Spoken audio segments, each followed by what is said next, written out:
Sveiki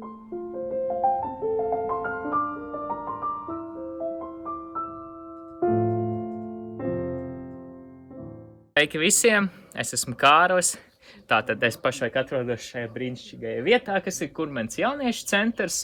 Un jā, tas, ko es varu teikt, šī vieta ir ļoti tiešām brīnišķīga.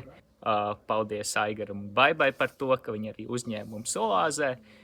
Oāzes nometne tik forša vienkārši. Es jums visiem iesaku braukt. Šī ir tiešām iespēja, kur jūs varat sastapties ar Jēzu, piedzīvot dzīvo Dievu. Šī tiešām ir īsta oāze no tavas ikdienas vides, un cilvēki ir riktīgi forši, un es pat brīnos, ka es kā animators, ka visi grib vienkārši ar mani apskauties, grib skriet pie manis klāt, pat cilvēki, ar kuriem varbūt es neesmu tā baigi parunājis, bet ka riktīgi var to svēto garu just manī arī. Tas ir tik brīnišķīgi, tāpēc cilvēki te ir riktīgi brīnišķīgi.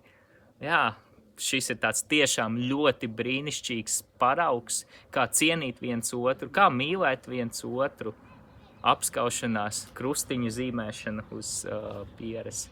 Baigi tiešām forši tā, ka visi, kas braucat, es iesaku noteikti uz oāzi, un noteikti uz Kurmens mūžu ir arī iespēja vienkārši tāpat atbraukt, palīdzēt Aigaram un Baibai, abiem diviem.